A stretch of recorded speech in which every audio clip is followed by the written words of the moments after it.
संसार मैं और अपने का खेल है ये। मैं बार बार कहता हूं सभी व्यक्तियों को, सबको अंततः धर्म की शरण में आना ही पड़ेगा। धर्म एक विज्ञान है जिसका उद्देश्य है मानव को निम्नतम से उच्चतम के स्तर पर ले जाना। कुछ छोड़ना नहीं है। सन्यासी हो गए तो स्त्री छोड़ देंगे, परिवार छोड़ देंगे, कुछ छोड़ना नहीं है। सिर्फ पर्सपेक्टिव को बदलना है। अगर ये घटनाएं आपके साथ भी घट रही हैं तो आपका भाग्य खराब नहीं है, आपका दिमाग खराब है। इसलिए मैं इस देश के युवाओं से हाथ जोड़कर अपील कर रहा हूं,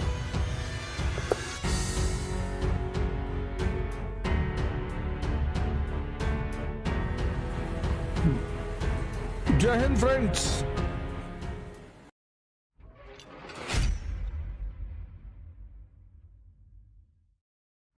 जय हिंद फ्रेंड्स।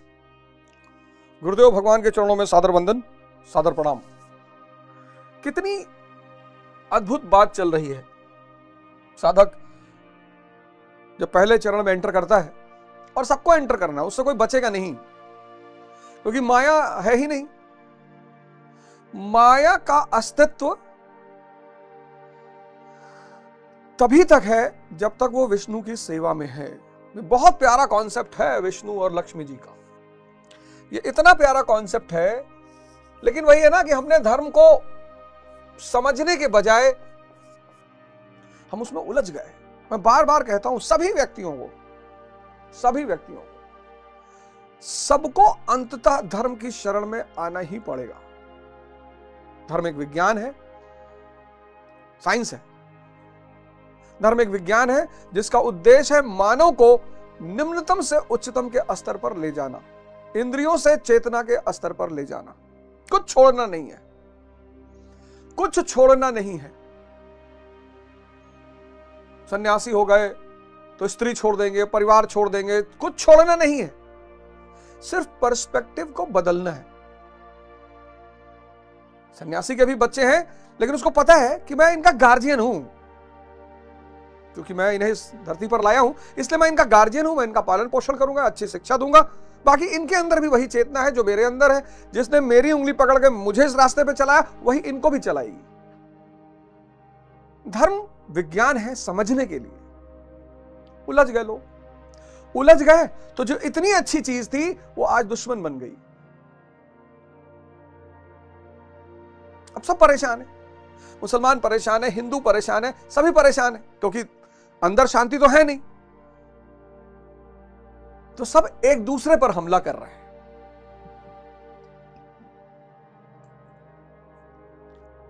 लड़ रहे हैं, झगड़ रहे हैं। धर्म वही अच्छा है और वही व्यक्ति धार्मिक है जो अपने आप को परिवर्तन होते हुए देख रहा है। माया, आप बिल्कुल माया मत छोड़िए। किसने कहा छोड़ने के लिए? किसने कहा आपसे छोड़ने के लिए कि आप स्त्री छोड़ दीजिए, आप पुरुष छोड़ दीजिए, आप धन छोड़ दीजिए, आप कंपनी छोड़ दीजिए? कोई जरूरत ही नहीं है। आप इस स्थिति में आ जाइए, परम स्थिति में, होश में, जागरण में, फिर इस माया का सदुपयोग होगा। तो अब पिछले एपिसोड में मैंने आपको यह बात बताई, मैं और अपनों का खेल। मैं और अपनी, मैं के तीन सबसे बड़ी विशेषता। पहली विशेषता ईर्ष्या। तो मैं के तीन लक्षण हैं: ईर्ष्या, द्वेष, अहंकार। मैंने कहा सब में है, सब में। और अपने कौन? रिश्तेदार, दोस्त, मित्र और पड़ोसी। ये अपने हो गए। संसार मैं और अपने का खेल है ये। अब गुरु भगवान जो है, महाराज स्वामी जी,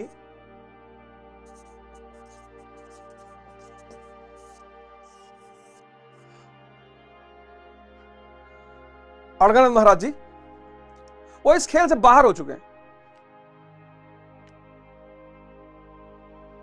लेकिन ये जो अवध ओझा है, ये इस खेल में अभी शामिल है।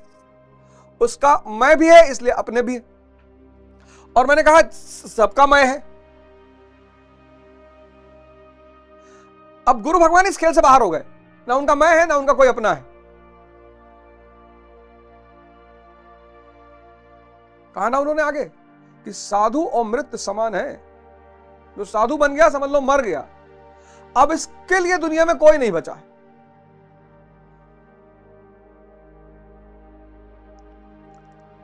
अब चूंकि गुरु भगवान इस खेल से बाहर हो गए, ना ईर्ष्या है, ना द्वेष है, ना अहंकार है, तो बचा फिर क्या? आनंद।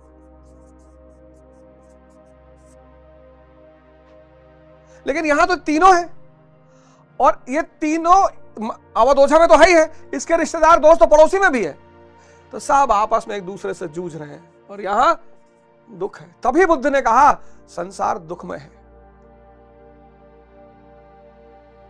इस खेल को जो समझ गया, यहां की जो उपलब्धि है, इसको क्या बनना है? आईएएस बनना है, मंत्री बनना है, एमएलए बनना है। गुरु भगवान को कुछ बनना ही नहीं है। जो आदमी भगवान बन गया, जो आदमी शुद्ध चैतन्य बन गया, भगवान, वो अगर अब मंत्री की तरफ आएगा तो डिमोशन है। वो किसी विशेष परिस्थितिवश अगर वो उनका दायित्व ले ले, अलग बात है, वो अपवाद है। जैसे गुरु गोविंद सिंह, विशेष परिस्थितिवश दुनियावी राजा फेल कर रहे हैं,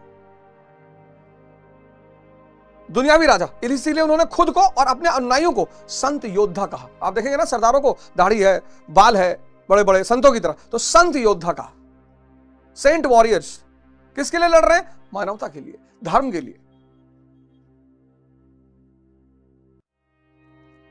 ऐसा नहीं कि इनको कुछ बनना नहीं होता है। बड़ा ये जो दुनियावी लोग हैं, इनको देख के बड़ा कभी कभी कहते बताओ, ऐसा नहीं है कि इनको कुछ बनना नहीं होता है। भगवान शुद्ध चैतन्य, सारा ब्रह्मांड उनके कब्जे में। अब जब रोल्स रॉयस मिल गई तो मारुति 800 के पीछे भागना, जब रोल्स रॉयस मिल गई तो स्विफ्ट के पीछे भागना, एल्टो के पीछे भागना, इसका मतलब रोल्स रॉयस मिली नहीं। सारा खेल यही है। तो पहला, जब साधक इस खेल में एंटर करता है तो पहली चुनौती क्या है? उस पार कुछ है ही नहीं, दिखाई नहीं पड़ता। सॉरी, माफी चाहता हूं, उस पार है पर वो अदृश्य है। उपलब्धि अदृश्य है। साधक की पहली चुनौती क्या है? उपलब्धि अदृश्य है।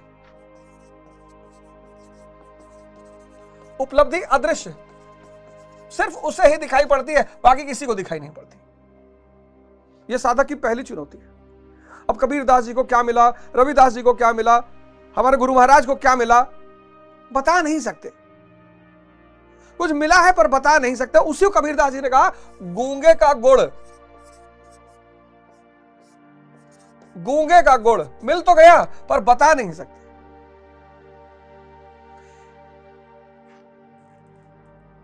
अब इधर जो दुनिया में उनकी उपलब्धि दिखाई पड़ रही है, आईएएस बनकर दिखाई पड़ रहा है, मंत्री बनकर दिखाई पड़ रहा है, उधर दिखाई ही नहीं पड़ रहा। दूसरी चुनौती, मैं और अपने की चुनौती। वो चाहता है कि मेरा मैं तो खत्म हो जाए।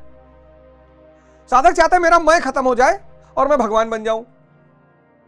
फिर वो जो मैं भगवान बनूं, उसका फायदा ये मेरे अपने उठाएं, और जो नहीं उठा पा रहे हैं वो देखें कि हम भी कुछ हैं। अपनों के बीच में मैं सिद्ध कर दूं कि देख मैं सिकंदर, पर ये होगा नहीं, ये संभव ही नहीं, इसकी कोई संभावना ही है ही नहीं। सारा संसार मैं का बनाया हुआ, मैं का, और मैं कुछ है ही नहीं। 17 जनवरी 1974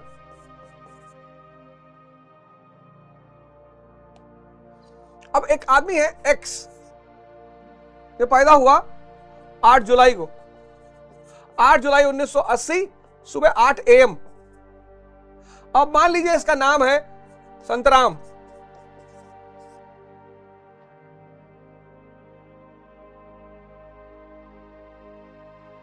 तो जब पैदा हुआ तो पैदा होते लोगों ने कहा संतराम आ गए, नहीं, इसको पहले तो ऐसे ही नाम से बुलाते रहे, राजा, लाल, मुन्ना, बच्चा, ऐसे ही। जब स्कूल जाने का टाइम आया तो इसका नाम रखा संतराम। ये जो नाम रखा, इसी ने मैं की नींव रखी।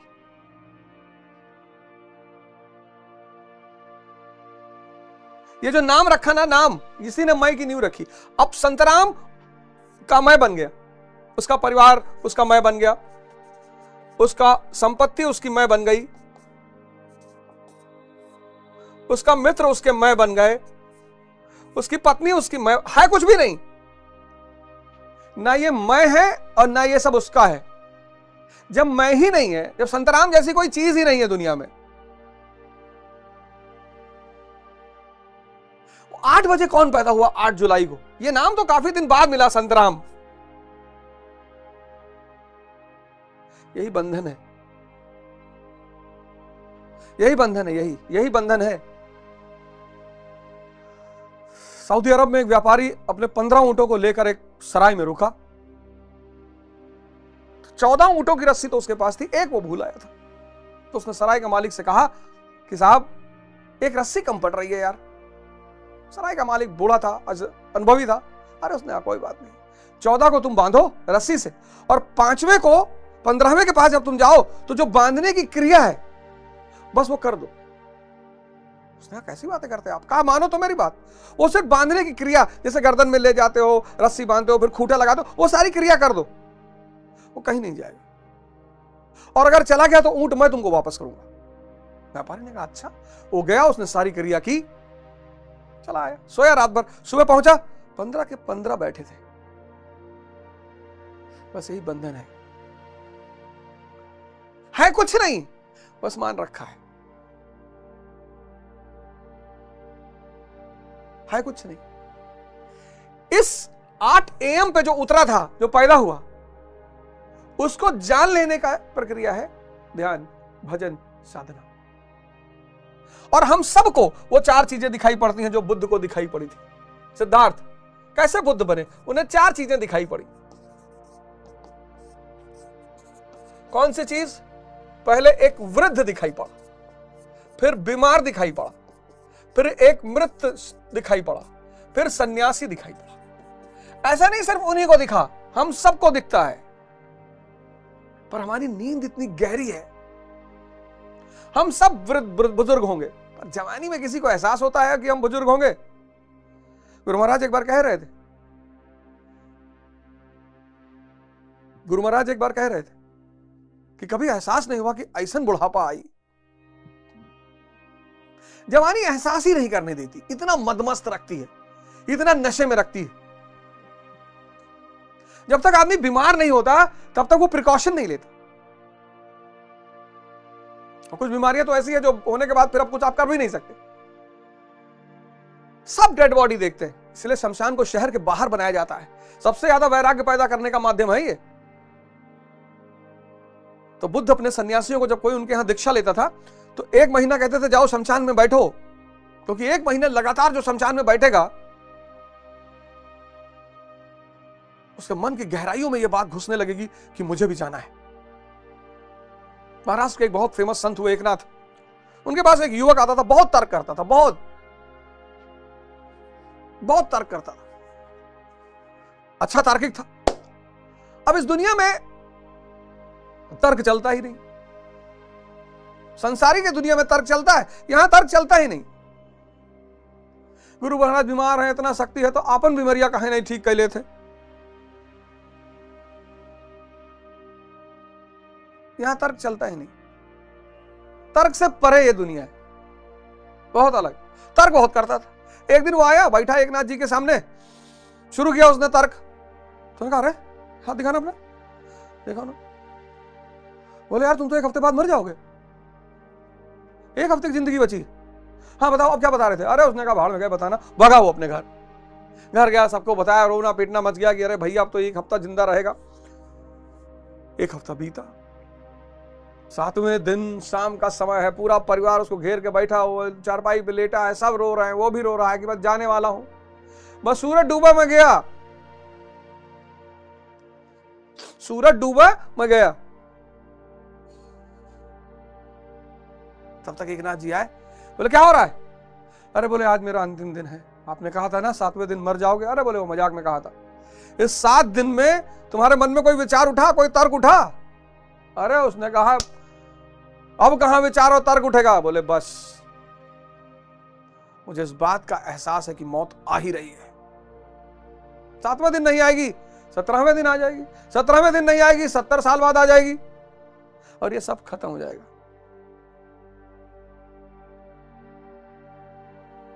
तो साधक की पहली चुनौती है उस पार की उपलब्धि का अदृश्य होना, कि क्या है भैया, क्या मिलेगा। साधक की दूसरी चुनौती है मैं और अपने का खेल।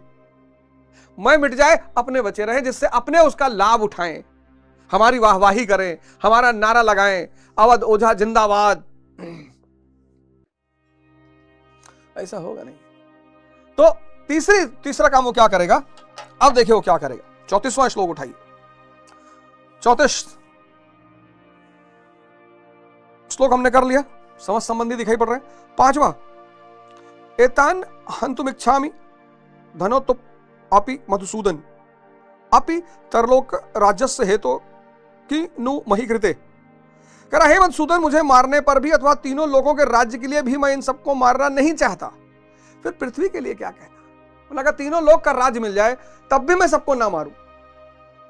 सबको मार दोगे तो उन तीनों लोगों का राज्य दिखाओगे किसको। यही तो बात है। वो कह रहा अगर कोई रहेगा ही नहीं तो ये उपलब्धि जो मैं पाने जा रहा हूं, जो मैं भगवान बनने जा रहा हूं, इसको मैं दिखाऊंगा, कौन एक्सेप्ट करेगा, कौन प्रमाण पत्र देगा कि अर्जुन सिकंदर था, बहुत बड़ा युद्ध जीता था। करना 18 औक्षणी सेना में अर्जुन को अपना परिवार ही दिखाई पड़ा। जो भी व्यक्ति साधना के रास्ते में बैठा बढ़ेगा उसको अपना ही परिवार दिखाई पड़ेगा। अपना मैं को जब वो खत्म करने की कोई भी कोशिश करेगा, मैं अपना, ये फार्मूला याद रखो, जो भी मैं पर हमला करेगा उसको अपना दिखाई पड़ेगा। तो जब कभी कोई आत्महत्या करता है, जवान लोग कर लेते हैं कभी कभी, कहे भैया बताओ मेरा रोग बारे में नहीं सोची बेटा, वो आत्महत्या करना बहुत क्रांतिकारी कदम है और गंदा, अति गंदा। लेकिन अज्ञानतावश और गुरु का अभाव, क्योंकि जीवन में चुनौतियां तो है ही है। मैं इसलिए इस देश के हर व्यक्ति से कह रहा हूं कि गुरु के शरण में चले आओ, अपना कोई गुरु ढूंढ लो, ध्यान साधना शुरू कर दो। युवाओं से तो विशेषकर मेरी अपील है कि संघर्ष तुम्हारी नियति है, कोई माई का लाल तुम्हें बचा नहीं सकता। तो जब संघर्ष तुम्हारी नियति है, अपने अनुभव पे कह रहा हूं, जब संघर्ष तुम्हारी नियति है और कोई बचा नहीं सकता, तो युद्ध के तरीके सीख लिए जाए ना, उससे भागा क्यों जाए। क्यों भागा जाए बताओ। तुम मोटिवेशन ढूंढ रहे हो, अच्छी बात है, मैं मोटिवेशन भी सुनना चाहिए, कोई बात नहीं। हफ्ते में सुन लिया, 2 दिन, दिन में एक बार किसी को सुन लिया, बहुत अच्छी बात है, कोई बुराई नहीं, दिन में एक बार सुन लिया। सिर्फ मोटिवेशन सुनने से कुछ नहीं होगा, स्व का परिवर्तन करना पड़ेगा। युद्ध संघर्ष प्रत्येक मनुष्य की डेस्टिनी है, करना ही है, ऑप्शन ही नहीं है, करना ही है। और 20 साल पे तो एकदम, 20 वर्ष की आयु पे तो एकदम दिखाई पड़ने लगती है। नौकरी चाहिए, फिर विवाह, फिर समाज,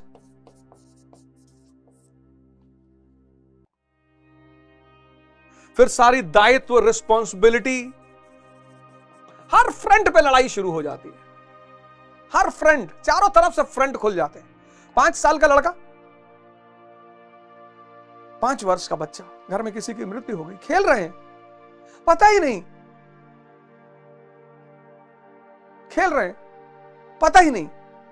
20 वर्ष, जैसे ही 20 वर्ष उम्र होगी, ये सारे फ्रंट खुल जाएंगे। फिर वो मैं, ईर्ष्या, द्वेष, अहंकार वाले अपने, वो मौजूद हैं। फिर इन्हीं के साथ साथ वो अपने, सो कॉल्ड अपने, जिनको हम अपने कहते हैं, अपने, ईर्ष्या, दोष, अहंकार वाले अपने।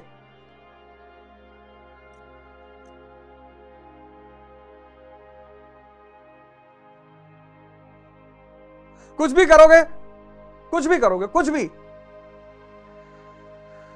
करोगे। कोई औरत है, बहुत सजली, बहुत सुंदर लग रही है, शादी में पहुंच गई, तो भी जो दूसरी देख रही है कलेजा फट रहा है, देखो कैसे छमक छल्लो बनी टहरा थी, सामने पढ़ के नमस्ते भी करेंगी, कहेंगे अरे ढूंढत रहे तो है, बहुत देर से ढूंढत रहे, देखें कि नहीं है फलानी नहीं आई, लेकिन दूर से जब देखेंगे वहां देखो छमक छल्लो बनी, वह देखो। तुम कुछ भी करोगे, ये सो कॉल्ड अपने तुम्हारी जिंदगी में चरस पैदा करेंगे, सबके करते हैं। इनके साथ भी रहना है, इनसे बचना भी है। यही टैलेंट है। परसेंटेज और सेंटेज लाना टैलेंट थोड़ी है, इनके साथ भी रहना है और इनसे बचना भी है।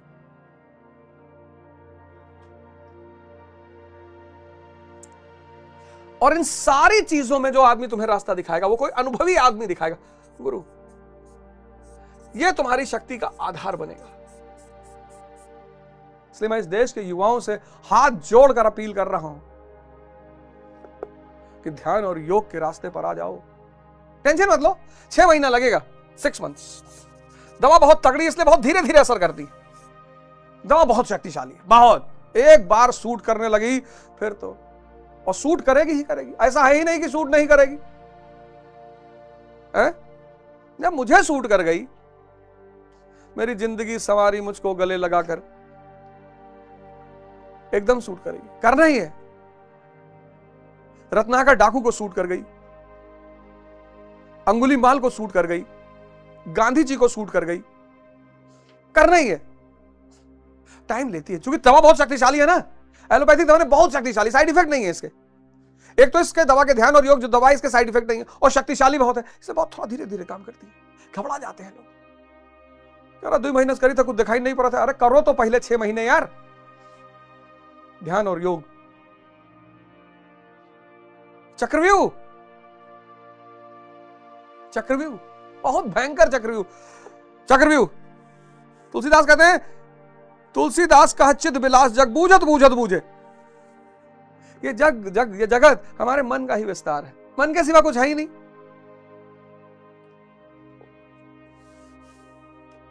अपने जहां भी मैं पर प्रहार होता है, अपने पर ध्यान जाता है तुरंत। अर्जुन को भी जा रहा है, अपने ही परिवार पे जा रहा है। अनुराग है, अर्जुन ही अनुराग है। तो भजन के आरंभ में प्रत्येक अनुरागी के समक्ष यही समस्या रहती है। किंतु किसी अनुभवी सदगुरु के संरक्षण में कोई अनुरागी जब क्षेत्र के संघर्ष को समझता है कि उसे किनसे लड़ना है, तो वह हताश हो जाता है। वह चाहता है कि उसके पिता, परिवार, ससुराल का परिवार, मामा का परिवार, सुहृदय, मित्र, गुरजन साथ रहें, सभी सुखी रहें, और इन सब की व्यवस्था करते हुए वह परमात्मा स्वरूप को प्राप्त भी कर ले। ये मैंने आपको समझाया कि हम IAS बन जाए तो हमारे अपने मजा लें। यहां वही चीज जो संसार में सोचता है, वही चीज यहां भी सोचता है कि हम भगवान को भी पालें और अपने ही बने रहें। संभव ही नहीं। जब मैं था तब हरि नहीं, अब हरि है मैं ना है। दोनों साथ में रह ही नहीं सकते। प्रेम गलियति साकरी जामे दो न समाए, कबीरदास जी कह रहे हैं। जब मैं था तब हरि नहीं, जब तक मैं रहेगा भगवान नहीं रहेगा। अब हरि है मैं ना है, तो और मैं जैसे खत्म होगा, अपने भी खत्म हो जाएंगे। अब सारा ब्रह्मांड आपका हो गया ना, उसमें अपने भी आ गए। अब आप सीमित नहीं है, असीमित हो गए। मरना और साधु होना बराबर है। चिद विलास जग, सारा रायता ये मन का है। इसको तो समझना बहुत जरूरी है, बहुत जरूरी। मन सिगरेट पिला रहा है बिना फायदे के, सिगरेट पिला रहा है, जहर पिला रहा है बिना फायदे के, खैनी खिला रहा है बिना फायदे के। चलो, शराब पिला रहा है और इतनी पिला रहा है कि नाली के बगल गिर गया आदमी।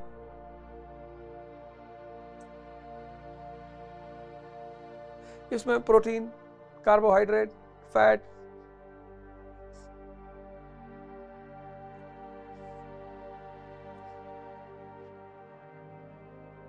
काम सुख के लिए निरंतर तैयार, 24 घंटा। 24 घंटा। स्त्री ने फोन किया, कहां हो? बोले तुम्हारे दिल में।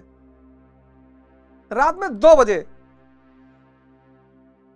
फिर तुम्हारे दिल में, आदेश करो, अभी तुम्हारे सामने खड़े हो जाते। और रात में 2 बजे इसको ध्यान करने के लिए कहते, अरे बाप रे बाप, ये क्या कष्ट कर डाले, ये क्या अनर्थ कर डाले, ये क्या कह रहे हो यार। इस मूर्ख को देखो। लेकिन ये मूर्ख आपका बहुत अच्छा दोस्त हो सकता है, बस आप जागना शुरू कर दें, और फिर इसकी सारी ताकत आपके पीछे।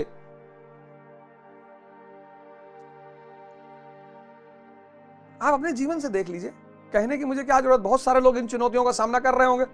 काम सुख, स्त्री सुख, पुरुष सुख, 24 घंटा। कल पे टालना ही नहीं, इस काम को कल पे टालना ही नहीं, कल होता ही नहीं। इस काम को कल पे टालना ही नहीं कि अरे नहीं यार, कबीरदास जी कहते हैं काल करे सो आज कर, आज करे सो अब, पल में परले होगी बहुर करेगा कब। वो दोहा यहां याद नहीं आएगा, ये कल पे टाला जाएगा, कल कल कर लेंगे। फिर आदमी कहते हैं भैया हमारा भैया भाग्य खराब है, तुम्हारा दिमाग खराब है। अगर ये घटनाएं आपके साथ भी घट रही हैं तो आपका भाग्य खराब नहीं है, आपका दिमाग खराब है।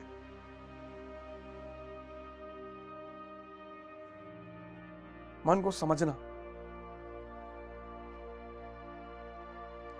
जितने लोग मन को नहीं समझ पा रहे हैं, नचा के रखा हुआ है, मारे डाल रहा है, दिन भर मोबाइल। अब तो काम सुख से बड़ा एक सुख पैदा हो गया, रील्स। इसके लिए तो तीनों लोग छोड़ दे रहा है आदमी। और जैसे आप रील देखना शुरू करें, खड़े हो जाइए कि हम खड़े होकर रील देखेंगे। आप एक नियम बना लीजिए, हम खड़े होकर रील देखेंगे, हम धूप में खड़े होकर रील देखेंगे। कष्ट दीजिए तभी परिवर्तन होगा। ये मत कहिए वो बहुत ओवर थिंकिंग हो रहा है, बहुत विचार आ रहे हैं। हाँ, क्योंकि आपने इसको हरामखोरी दे रखी है। विचार रोकना है 1 सेकंड का काम है, खड़े हो जाइए, हाथ ऊपर कर लीजिए, जैसे दर्द होगा विचार खत्म। इसी को प्रैक्टिस करिए, यही साधना है। 20 दिन बाद मन कहेगा अरे तो बहुत बदतमीज है, इसको तो क्या विचार देना, इसको परिवर्तन के लिए कष्ट देना पड़ेगा। उसी को हम कहते हैं तपस्या। करना ही पड़ेगा, कोई बचेगा नहीं। 4 घंटे पढ़ते हैं, जितनी देर पढ़ते हैं पेट में कुछ मत डालिए। जब तक पेट में अनाज है तब तक ये अय्याशी वाली बात करेगा। पेट भरा मन अय्याश। काक चेष्टा बको ध्यानम अल्पाहारी स्वानिद्रा। कोचिंग सुबह सुबह क्लास करने पहुंचे, 10 अंडा 5 गिलास दूध 3 पराठा खा पहुंचे हैं। समझ में नहीं आ रहा है। अब कैसे आएगा समझ में, कैसे आएगा? परिवर्तन चाहते हो, तपस्या शुरू कर दो। तुम मुझे तपस्या दो, मैं तुम्हें सफलता दूंगा। करो यार।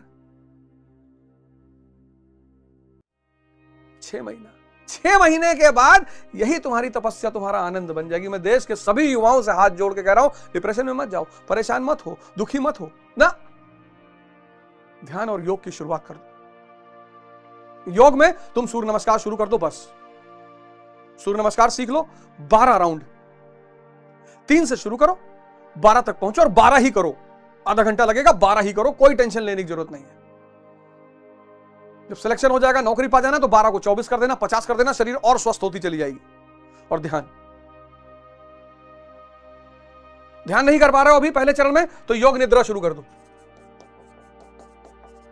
योग निद्रा, और संकल्प ले लो। योग निद्रा हिंदी में भी है और इंग्लिश में भी।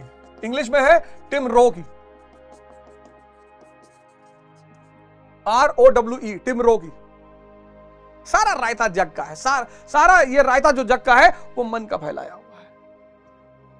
साहब तुम देखो अपने आप को, देखो कैसे तुमको बेवकूफ बना रहा है।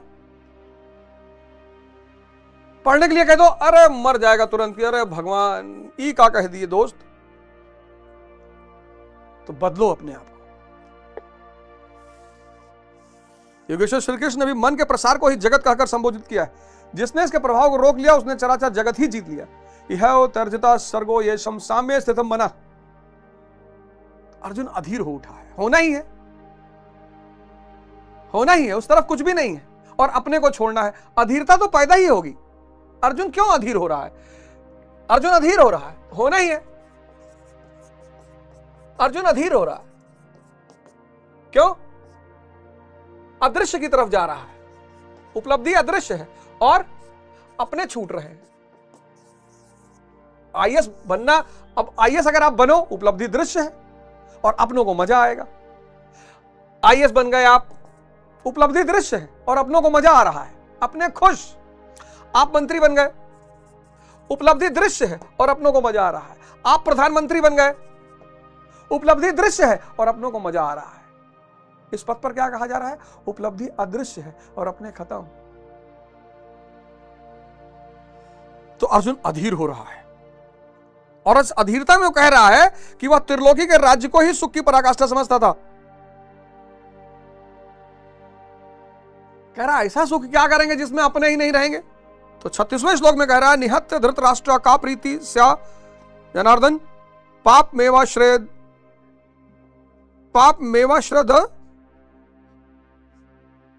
श्रद्धस्य मान त्वेतान तथायन। हे जनार्दन, धृतराष्ट्र के पुत्रों को मारकर भी हमें क्या प्रसन्नता होगी। अब आ रहा है, ये तीसरी बात होती है साधक के लिए, बहाना बनाना। यहां से उसके बहाने शुरू होंगे। 36वां श्लोक, कि किसी को मारकर, अब वो सीधे नहीं कह रहा है कि मैं अधीर हो गया हूं क्योंकि मैं खत्म हो जाएगा और उपलब्धि दिखाई नहीं पड़ेगी इसलिए मैं अधीर हूं। सच्चाई नहीं बोल रहा है, सच्चाई बोली नहीं, अब बहाना बना रहा है। कह रहा है जब दूसरे को मारकर, ये कौन सी बात हुई यार। हे जनार्दन, धृतराष्ट्र के पुत्रों को मारकर भी हमें क्या प्रसन्नता होगी। जहां धृतराष्ट्र धृष्टता का राष्ट्र, उससे उत्पन्न मोह रूपी दुर्योधन इत्यादि को मारकर भी हमें क्या प्रसन्नता होगी। इन आतताइयों को मारकर हमें पाप ही तो लगेगा।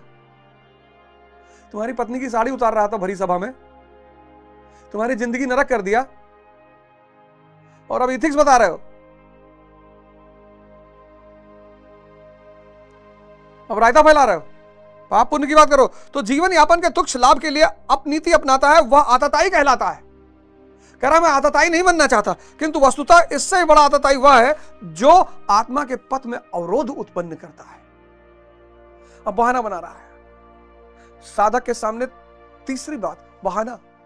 कह रहा मैं आतताई नहीं बनना चाहता, मैं किसी को मारना नहीं चाहता। सब बहाना बनाते हैं,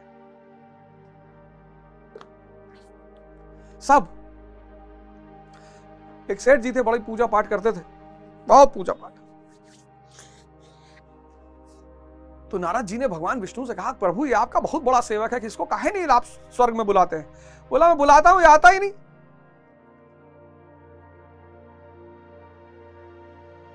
आ रहा ऐसे थोड़े, बोले हम बुला के लाएंगे। हाँ, बोले जाइए आप बुला के लाइए। तो नारद जी आए सेठ जी के पास, सेठ जी बैकुंठ हमारे साथ चलिए, सीधे बैकुंठ। अरे सेठ जी ने कहा महाराज बहुत बढ़िया ऑफर है, लेकिन 2 लड़के हैं हमारे, बस उनकी शादी हो जाए, चलिए। ठीक है, 2 लड़कों की शादी हो गई।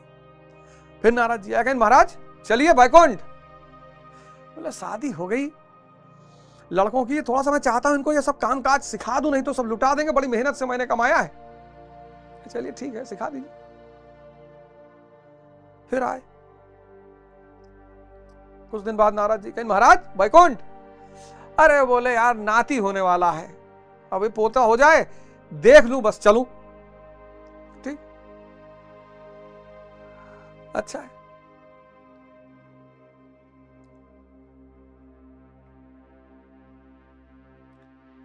नाती हो गया। फिर नारद जी आए, कहें महाराज बैकुंठ। बोले इसको उंगली पकड़ के खिला लूं यार, बड़ी इच्छा है। अच्छा खिला लीजिए। फिर सेठ जी मर गए, मर के बन गया कुत्ता, और कुत्ता बन के अपने घर के आगे बैठे थे। नारद जी आए, देखे उनको, कहे सेठ जी ये क्या। अरे बोले छोटे छोटे बच्चे हैं, सब नहीं समझ पाते हैं, बाहर भागते हैं, कोई उठा न ले जाए, बहुत खतरा रहता है, तो मैं उन बच्चों की सुरक्षा के लिए कुत्ता का योनि लेकर यहां बैठा। बोले चलिए। अरे बोले थोड़ा सा वो बच्चे दादी पोते हमारे बड़े हो जाए। फिर कुत्ते के रूप में भी सेठ जी मर गए। फिर नारद जी आए, देखा सेठ जी कहां है, तो देख गए सेठ जी सांप बनकर अपने लड़के के बेड के नीचे बैठे, सांप बनकर। नारद जी ने कहा महाराज, अरे बोले बहुत धन संपत्ति है, सब बच्चे अभी नौसिखिया हैं, घूमने चले जाते हैं, तो मैं सुरक्षा के लिए यहां बैठा हूं। तो नारद जी ने जाके लड़के से बताया, कहा तुम्हारे बेड के नीचे सांप है, पूरा शरीर कूच देना, मुंह छोड़ देना बस। लड़कों ने देखा, निकाला, पूरी शरीर कूच दिया और मुंह छोड़ दिया, बाहर फेंक दिया। नारद जी आए, सेठ जी, कहे महाराज ले चलो, अब मैं चलना चाहता हूं। बोले अब तो सवाल ही नहीं उठता, अब तुम भुगतो, अब इसी योनियों में भटको। बहाना बना रहा है, बहाना बना रहा है अर्जुन। कह रहा है मैं आतताई नहीं बनना चाहता हूं। सबसे बड़ा आतताई वो है जो आत्मा के पथ में अवरोध उत्पन्न कर रहा है किसी भी कारणवश। तस्मान हरम वयम हंतु धृतराष्ट्र स्वबांधवान स्वजनम ही कथम हत्व सुखीन श्याम माधव। इससे हे माधव अपने बांधो धृतराष्ट्र के पुत्रों को मारने के लिए हम योग्य नहीं हैं। स्वबांधव कैसे? वे तो शत्रु थे ना। वस्तुतः शरीर के रिश्ते अज्ञान से उत्पन्न होते हैं। मामा, ससुराल, स्वजन, समुदाय, यह सब अज्ञान ही तो है। जब शरीर ही नश्वर है तब इसके रिश्ते कहां रहेंगे? जब मैं ही नश्वर है, मोह ही तो सभी तभी तक सुहृदय है, हमारा परिवार है, हमारी दुनिया है। मोह नहीं तो कुछ भी नहीं। इसलिए वे शत्रु भी अर्जुन को स्वजन दिखाई पड़े। वह कहता है कि अपने कुटुंब को मारकर हम कैसे सुखी होंगे? यदि अज्ञान और मोह ना रहे तो कुटुंब का अस्तित्व ही ना हो। यह अज्ञान ज्ञान का प्रेरक भी है। भर्तृहरि, तुलसी इत्यादि अनेक महान भावों को वैराग्य की प्रेरणा पत्नी से मिली, तो कोई सौतेली मां के व्यवहार से खिन्न होकर वैराग्य पथ पर अग्रसर हुआ।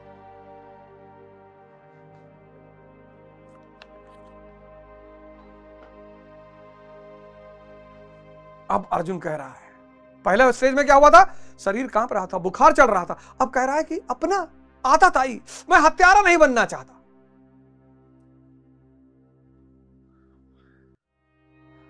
अज्ञानी और मोह का शिकार, चिद बिलास जग बूझत बूझत बूझे। तो बड़ी इसीलिए इस देश में गुरु की बड़ी महिमा है, बड़ी महिमा, बड़ी महिमा है इस देश में। हमने गुरु को भगवान से ऊपर रखा।